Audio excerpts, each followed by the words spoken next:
Hi friends, నేను మీ సతీష్. ఈ వీడియోలో నేను చెప్పబోయే 6 టాపిక్లు ఇప్పుడు ట్రెండింగ్ లో ఉన్నాయి. అన్ని మీకు ఆశ్చర్యాన్ని కలిగించేవే. వీడియో నచ్చితే ఒక లైక్ కొట్టండి. ఇలాంటి వీడియోలు మన ఛానల్లో రోజు అప్లోడ్ చేస్తూ ఉంటాం. మేఘాలయ హనీమూన్ కిల్లింగ్ కేసులో నిందితురాలు సోనం రఘువంశీ మరో ట్విస్ట్ ఇచ్చింది. ఆమె అసలైన బాయ్ ఫ్రెండ్ సంజయ్ వర్మ తెరపైకి వచ్చి అతని కోసమే పనోడు రాజ్ కుష్వాహాను వాడుకుంది. బట్ అసలు ట్విస్ట్ వేరే ఉంది. నెంబర్ 2, ఇద్దరు సీనియర్ హీరోయిన్ల భర్తలను దారుణమైన పరిస్థితుల్లో అసలు ఊహకే అందని విధంగా మృత్యువు కాటేసింది. నెంబర్ 3, పిల్లలు ఇక పుట్టరు అనుకునే వాళ్ళకు కూడా కేవలం గంటలో ఏఐ టెక్నాలజీ ఉపయోగించి గర్భధారణ చేయించే సమయం వచ్చేసింది. 20 ఏళ్ల ఎదురుచూపులు 15 IVFలు ఫెయిల్ అయ్యాక ఏఐ టెక్నాలజీతో ఒక గంటలోనే ఓ మహిళ గర్భం దాల్చింది. నెంబర్ 4, చెత్తలో దొరికిన మన భారతీయ చిన్నారి నేడు హాలీవుడ్ టాప్ హీరోయిన్ గా ఎదిగింది. ఇది మామూలు విషయం కాదు. నెంబర్ 5, విమాన ప్రమాదంలో ప్రాణాలతో బయటపడిన రమేష్ కుమార్ విశ్వాస్ కేవలం ఫేమ్ కోసమే అలా యాక్టింగ్ చేశాడు.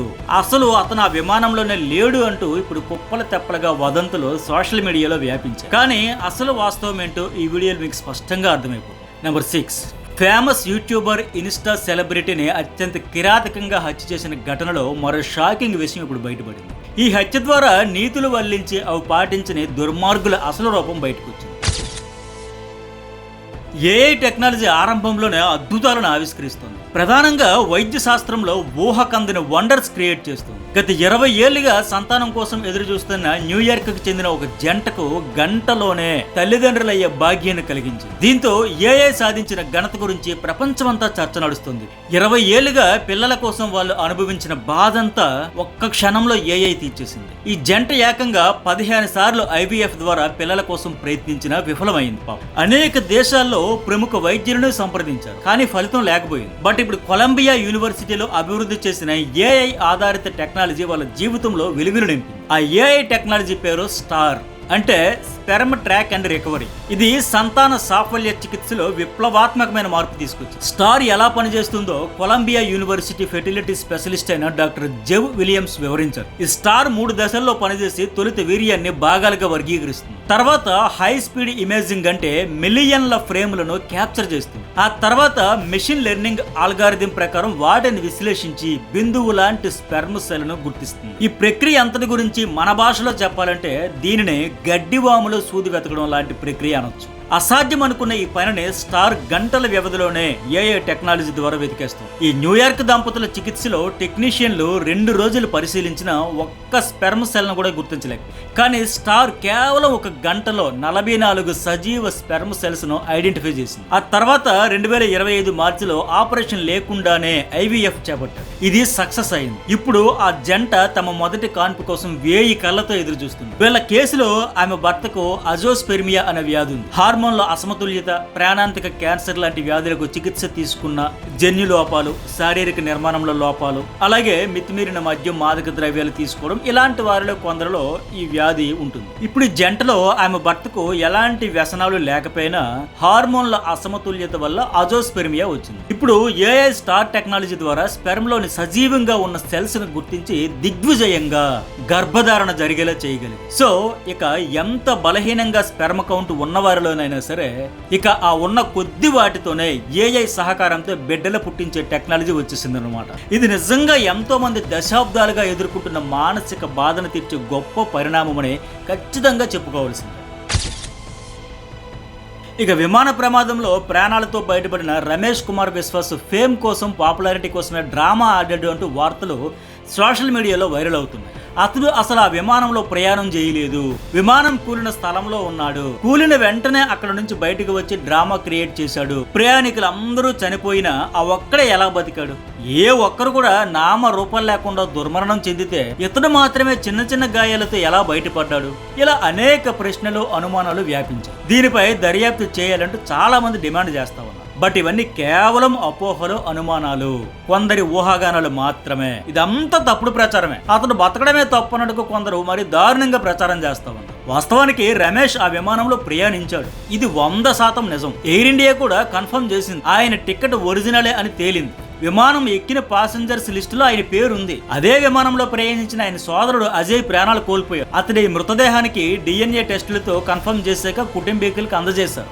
ఆయన అంత్యక్రియల్లో ఈయన హాస్పిటల్ నుంచి డిశ్చార్జ్ అయ్యి వచ్చి పాల్గొన్నాడు. పాపం కన్నీరు మున్నీరే వెలిపించాడు రమేష్ కుమార్. ఇక్కడ రమేష్ అదృష్టం బాగుండి విమానం కూలిపోయి పేలిపోతుండగా ఆయన కూర్చున్న సీటు ఎగిరి దూరంగా పడిపోయింది. ఎమర్జెన్సీ డోర్ దగ్గర ఉండే 11A సీటు ఎగిరి దూరంగా పడిపోయింది. ఆ సీటుతో పాటు అందులో కూర్చున్న రమేష్ కుమార్ విశ్వాస్ కూడా ఎగిరి దూరంగా పడ్డాడు. అందుకే ఆయనకు మంటలు అంటుకోలేదు. నిజంగా ఆయన బతికి బయటపడడం ఒక మిరాకిల్. కేవలం అర నిమిషంలో జరిగిన అద్భుతమే ఇది. అతడు ముమ్మాటికి మృత్యుంజయుడే. దీనిపై ఇప్పటికే నేను ఒక స్పెషల్ వీడియో కూడా చేశాను, లింక్ కింద ఇస్తాను, ఖచ్చితంగా చూడండి. రమేష్ నిజంగా నకిలీ ప్రయాణికుడు అయితే కాదు. ఆయన అదృష్టం కొద్దీ ఒక మిరాకిల్ జరిగి బతికి బయటపడ్డాడు. రమేష్ నిజంగా నకిలీ ప్రయాణికుడే అయితే ప్రధాని నరేంద్ర మోడీ, హోంమంత్రి అమిత్ షా వచ్చి పరామర్శించడం జరగదు. మన ఇంటెలిజెన్స్ వ్యవస్థ ముందే అన్ని పరిశీలించి నిర్ధారించాక వాళ్ళు వస్తారు.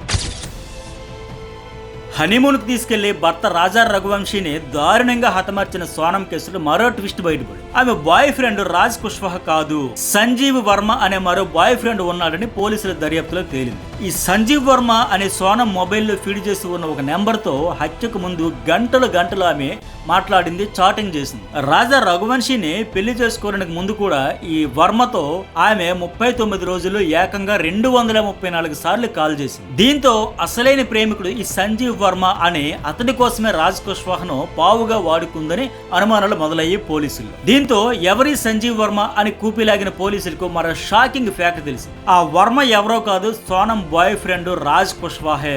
కానీ అతడి నెంబర్ను సోనం పేరు మార్చేసి సంజీవ్ వర్మ అనే పేరుతో తన ఫోన్లో సేవ్ చేసుకుంది. రాజ్ కుష్వాహా పేరుతో అయితే ఇంట్లో వాళ్ళకి డౌట్ వస్తుందని సంజీవ్ వర్మ అనే తన ఫ్రెండ్ పేరుతో సేవ్ చేసి మాట్లాడుతూ ఇంట్లో వాళ్ళను మాయ చేసింది. మార్చి 1 నుంచి మార్చి 25 మధ్య ఆమె ఈ సంజీవ్ వర్మ పేరుతో ఉన్న నెంబర్కు ఏకంగా 234 సార్లు కాల్ చేసింది. ప్రతిరోజు 4 నుంచి 5 సార్లు కనీసం 30 నుంచి 60 నిమిషాలు మాట్లాడుతున్నారని రికార్డులు ఉన్నాయి. ఎవరికీ అనుమానం రాకుండా రాజ్ కుష్వాహా నెంబర్నే ఇలా సంజీవ్ వర్మ పేరుతో సేవ్ చేసుకుంది. చివరిసారిగా వాట్సాప్ లో జూన్ 8న ఈ సంజయ్ నెంబరు యాక్టివ్ గా ఉంది. ఆ రోజే సోనం పోలీసుల ముందు లొంగిపోయింది. ఆ తర్వాత స్విచ్ ఆఫ్ అయిపోయింది. ఈ నిందితులిద్దరితో పాటు రఘువంశీని హతమార్చిన ఆకాష్ రాజ్పుత్, విశాల్ సింగ్ చౌహాన్, ఆనంద్ కుర్మి కూడా ఇప్పుడు ఓచర్లేకబెడుతున్నారు.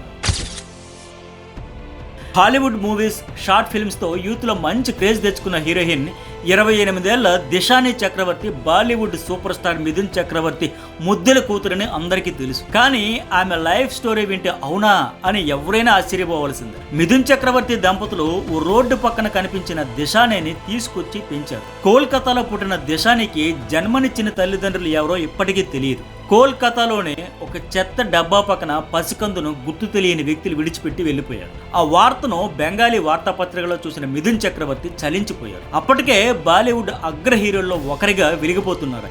ఆ పాపకు కొత్త జీవితం ఇవ్వాలని భావించారు. అప్పటికే మిథున్ చక్రవర్తి, యోగితా బాలి దంపతులకు మహాక్షయ్, ఉష్మే, నవాషి అనే 3 మగపిల్లలు ఉన్నారు. వీళ్లతో పాటు ఆ అమ్మాయిని కూడా తెచ్చుకుని పెంచుకుందామని భార్యకి చెప్పాడు. ఆమె కూడా సంతోషంగా అంగీకరించడంతో ఆ పసికందును దత్తత తీసుకున్నారు. దిశాని చక్రవర్తి అని పేరు పెట్టుకుని అల్లారు ముద్దుగా పెంచుకుని ఆ పసిబిడ్డే నేడు అందాల హీరోయిన్ గా తండ్రికి తగ్గ నటిగా రాణిస్తుంది. ఈ దిశాని చక్రవర్తి అమెరికాలోని లాస్ ఏంజల్స్ లో ఉన్నత చదువులు చదివి న్యూయార్క్ ఫిల్మ్ అకాడమీ నుంచి యాక్టింగ్ లో డిగ్రీ అందుకు హాలీవుడ్ చిత్రంతో యాక్టింగ్ ఫీల్డ్ లోకి ఎంట్రీ ఇచ్చింది. ఆమె 2017లో హాలీవుడ్ లో రిలీజ్ అయిన షార్ట్ ఫిల్మ్ గెస్ట్ లో తొలిసారి నటించింది. తర్వాత holy smoke, under pass, why did you do it, two faced ఇలా చాలా మూవీస్ లో యాక్టింగ్ చేసింది. ఇక మిథున్ చక్రవర్తి గురించి తెలియని వాళ్ళు ఎవరుంటారు? 50 ఏళ్ల కెరీర్ లో 350కి పైగా బాలీవుడ్ సినిమాల్లో నటించిన సూపర్ స్టార్ మిథున్ చక్రవర్తి. మంచి నటుడిగానే కాదు, గొప్ప మానవతావాదిగా కూడా గుర్తింపు తెచ్చుకున్నారు. ఒకప్పుడు ఐయామే డిస్కో డాన్సర్ అంటూ మిథున్ చేసిన స్టెప్పులకు దేశమే ఊగిపోయి నర్తించిందన్న విషయం మీరు ఎంతమందికి తెలుసు? తెలిస్తే కామెంట్ చేయండి. ఒకప్పటి స్టార్ హీరోయిన్ మీనా భర్త software engineer business Vidyasagar 2022లో జూన్లో మరణించారు. ఆయనకు పాపం పావురాల వ్యర్థాల నుంచి వచ్చిన గాలి పీల్చడం వల్ల ఊపిరితిత్తుల ఇన్ఫెక్షన్ ఎక్కువైపోయింది. పూర్తిగా ఊపిరితిత్తులు దెబ్బతిన్న కారణంతో ట్రాన్స్ప్లాంట్ చేయాలని వైద్యులు భావించారు. చాలా కాలం బ్రెయిన్ డెడ్ పేషెంట్స్ కోసం ఎదురు చూశారు, కానీ దొరకలేదు. దీంతో కొన్నాళ్ళు మందులతో బతికిన విద్యాసాగర్ చివరికి పరిస్థితి విషమించి కన్నుమూశారు. పావురాల వ్యర్థాల వల్ల వచ్చిన వ్యాధుల వల్లే ఆయన మృతి చెందారని డాక్టర్లు చెప్పారంటూ తమిళ మీడియాలో వార్తలు రావడంతో వీటి గురించి చర్చ మరోసారి మొదలైంది. పావురాల్లో రెట్ట నుంచి రెప్పల వరకు శరీరం మొత్తం రకరకాల వైరస్లకు ఆవాసంగా ఉంటుందని వైద్య నిపుణులు ఇప్పటికే చెబుతా ఉన్నారు. వాటి నుంచి మానవులకు పదుల సంఖ్యలో వైరస్లు సంక్రమించే ప్రమాదం ఉందని హెచ్చరిస్తున్నారు కూడా. ఈ పావురాల రెట్టల్లో హిస్టాప్లాస్మా అనే ఫంగస్ ఉంటుంది. దీనివల్ల హిస్టాప్లాస్మోసిస్ అనే ఊపిరితిత్తుల ఇన్ఫెక్షన్ వస్తుంది. గబ్బిలాల రెట్టల్లో కూడా ఈ ఫంగస్ ఉంటుంది. సాధారణంగా ఏసీ మెకానికులు ఎక్కువగా ఊపిరితిత్తులు ఈ శ్వాసకోశ సంబంధిత వ్యాధుల బారిన పడుతుంటారు. ఎందుకంటే దీనికి కూడా పావురాలే కారణం. అపార్ట్మెంట్లలో పెద్ద అపార్ట్మెంట్లలో పావురాలు ఎక్కువగా ఏసీల వద్ద ఉంటాయి. అక్కడ నుంచి వాటి వ్యర్థాల ద్వారా ఇన్ఫెక్షన్లు వ్యాప్తి చెందే ప్రమాదం ఉంది. సో ఈ పావురాల వ్యర్థాలతో మానవులకు అనేక ఇన్ఫెక్షన్స్ వస్తాయని 2019లోనే గ్రేటర్ హైదరాబాద్ మున్సిపల్ కార్పొరేషన్ హెచ్చరించింది. అప్పట్లో హైదరాబాద్ పరిధిలో ఎవరూ పావురాలు పెంచకూడదని, వాటి సంతతి పెరుగుదలకు కారణం కావద్దని ఆదేశాలు కూడా జారీ చేశారు. వందల పావురాలను పట్టుకుని శ్రీశైలం అడవుల్లో కూడా వదిలిపెట్టేశారు. ప్రధానంగా బ్లాక్ రాక్ రకానికి చెందిన పావురాలను వలల సాయంతో పట్టుకుని ఆ అడవుల్లో విడిచిపెట్టారు. అయితే తన భర్త మృతికి ఈ పావురాల వ్యర్థాల వల్ల వచ్చిన ఇన్ఫెక్షన్స్ కారణం కాదు అని మీనా చెప్పుకొచ్చారు. బట్ ప్రధాన కారణం అదే అని వైద్యులు అలాగే తమిళ మీడియా కూడా వార్తలు అయితే రాసుకొచ్చారు. సరే, ఇక ఇప్పుడేంటి? అప్పుడు ఆమె విషయంలో అట్లా విషాదం జరిగితే ఇప్పుడు అలనాటి మరో స్టార్ హీరోయిన్ కరిష్మా కపూర్ మాజీ భర్త 53 ఏళ్ల సంజయ్ కపూర్ తేనెటీగల వల్ల ప్రాణాలు కోల్పోయాడు. లండన్లో ఉంటున్న ఆయన జూన్ 12న పోలో ఆడుతుండగా ఒక తేనెటీగ అనుకోకుండా గొంతులోకి వెళ్ళిపోయాడు. సడన్ గా గొంతులో ఇరుక్కున్న దానితో ఆయన ఉక్కిరి బిక్కిరి అయిపోయాడు. అది గొంతులో ఇరుక్కోవడంతో ఊపిరాడక అల్లాడిపోయాడు. అదే టైంలో ఆయనకు హార్ట్ అటాక్ రావడంతో ప్రాణాలు కోల్పోయాడు. అమెరికన్ పౌరసత్వం కలిగి ఉండడంతో లండన్ నుంచి ఆయన మృతదేహాన్ని ఇండియాకు తీసుకురావడంలో కొన్ని లాంఛనాలు పూర్తి చేయడంలో కొన్ని ఇబ్బందులు తలెత్తాయి. ఫైనల్గా ఆ లాంఛనాలన్నీ పూర్తి చేసుకుని ఆ ఇబ్బందులను తొలగించుకుని జూన్ 19న ఇండియాకి తీసుకొచ్చారు. ఢిల్లీలోని దయానంద్ ముక్తిధామ్లో అంత్యక్రియలు పూర్తి చేశారు. ఈ కరిష్మా కపూర్ సంజయ్ కపూర్ కు 2003లో పెళ్ళయింది. అతనికి అది రెండో వివాహం. వీళ్ళిద్దరికి కూతురు కొడుకున్నారు. కరిష్మా సంజయ్ 2016లో విడిపోయారు. ఆ తర్వాత సంజయ్ ప్రియా సచ్దేవ్ ను మూడో పెళ్లి చేసుకున్నారు. బిజినెస్ మ్యాన్, ప్రొడ్యూసర్ అయిన ఆయన తేనెటీగ వల్ల హార్ట్ అటాక్ గురై చనిపోవడం బాలీవుడ్ లో షాకింగ్ న్యూస్ అయింది. అసలు ఊహించని రీతిలో ఒక తేనెటీగ గొంతులోకి వెళ్ళిపోయి ఊపిరి ఆడకుండా ఉక్కిరి బిక్కిరి చేసేయడం, ఆ క్రమంలో పాపమైన హార్ట్ అటాక్ గురై ఇలా ప్రాణాలు కోల్పోవడం అత్యంత విషాదకరంగా ఇప్పుడు బాలీవుడ్ లో విచారం వ్యక్తం చేస్తారు. పంజాబ్లో దారుణ హత్యకు గురైన సోషల్ మీడియా ఇన్ఫ్లుయెన్సర్, యూట్యూబర్ 30 ఏళ్ల కమల్ కౌర్ కేసులో దారుణాలు వెలుగు చూశాయి. వెహికల్స్ ప్రమోషన్ ఈవెంట్కి రావాలంటూ ఆమెను లుధియానాలోని ఆమె ఇంటి నుంచి జూన్ 9న బటిండా తీసుకెళ్లి ఆ రాత్రే చంపేశారు. కమల్ కౌర్ మృతదేహాన్ని ఆమె కారులోనే ఉంచారు. బటిండా చండీగఢ్ నేషనల్ హైవే పక్కన ఉన్న Adesh medical university parking place లో ఆ కారును వదిలేసి వెళ్లిపోయారు. పార్కింగ్ చేసి ఉన్న కారు నుంచి దుర్వాసన వస్తోందని స్థానికులు పోలీసులకు ఫిర్యాదు చేశారు. దీంతో కారులో డీకంపోజ్డ్ స్థితిలో ఉన్న కమల్ కౌర్ బాడీని జూన్ 11న పోలీసులు గుర్తించారు. ఈ కేసు దర్యాప్తులో సంచలన విషయాలు వెలుగు చూశాయి. ఈ కేసు దర్యాప్తులో చాలా షాకింగ్ ఫ్యాక్ట్స్ వెలుగు చూశాయి. కంచన్ కౌర్ బాబీ పేరుతో యూట్యూబ్, ఇన్స్టా, ఫేస్బుక్, స్నాప్చాట్ వంటి సోషల్ మీడియా యాప్స్ లో ఆమె వీడియోలు పెట్టారు. ఎక్కువగా adult jokes, double meaning dialogues, అభ్యంతరకర అశ్లీల గెస్టర్స్ తో బోల్డ్ కంటెంట్ వీడియోలు అప్లోడ్ చేశారు. ఫన్ క్రియేట్ చేసేది వాటితో. దీంతో ఇలాంటి కంటెంట్ ఆపకపోతే తీవ్ర పరిణామాలు తప్పవు అంటూ ఆమెకు పంజాబ్లోని రాడికల్ సిక్ లీడర్స్ నుంచి చాలా బెదిరింపులు వచ్చాయి. తమ సిక్కుల సంస్కృతి సంప్రదాయాలు మంట కలిసిపోతున్నాయంటూ అలాంటి పోస్టులు పెడితే అంతు చూస్తామంటూ కమల్ కౌర్ కు బెదిరింపులు వస్తుండేవి. కౌర్ అనే ఇంటి పేరు పెట్టుకుని సిక్కుల మనోభావాలు దెబ్బతీసేలా వీడియోలు అప్లోడ్ చేస్తున్నారని నిహాంగ్ అమృత్పాల్ సింగ్ హెచ్చరించాడు. ఇతని మీద అప్పటికే చాలా కేసులు ఉన్నాయి పంజాబ్లో. అలాగే కెనడాలో ఉంటున్న మరో తీవ్రవాది హర్షదుల్లా కూడా కమల్ కౌర్ బాబీకి వార్నింగ్. ఈ నేపథ్యంలోనే ఆమెను హత్య చేశారు. తానే ఈ పని చేశానంటూ అమృత్పాల్ సింగ్ ఓ వీడియో కూడా రిలీజ్. పంజాబ్ లో ఇలాంటి వాటికి ఆస్కారం లేదని, ఇలాంటి వీడియోలు చేస్తే ఎవరికైనా ఎలాంటి గతే పడుతుందంటూ వార్నింగ్ ఇచ్చాడు. ఇప్పటికే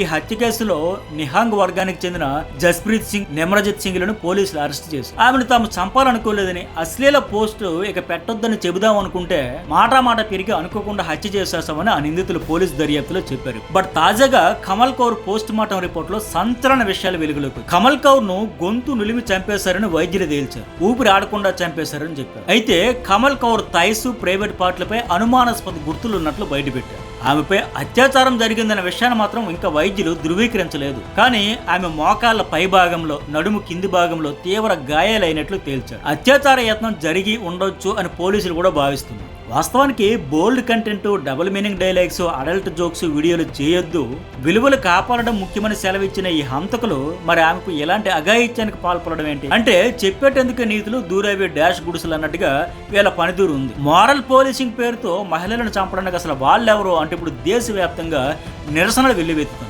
వాళ్ళు చెప్పింది ఏంటి, ఇంత దారుణంగా చేయడం ఏంటి అని ఇప్పుడు ప్రజలైతే మండిపడతా ఉన్నారు. ఈ వీడియో నచ్చితే ఒక లైక్ కొట్టడం మర్చిపోకుండా, అప్పుడే ఇలాంటి మరిన్ని వీడియోలు రెగ్యులర్ గా మన ఛానల్లో అప్లోడ్ అయితే ఉంటే ఫస్ట్ టైం చూసే వాళ్ళు సబ్స్క్రైబ్ చేసుకోవడం, ఆల్ అనే బటన్ యాక్టివేట్ చేసుకోవడం అయితే మర్చిపోకండి.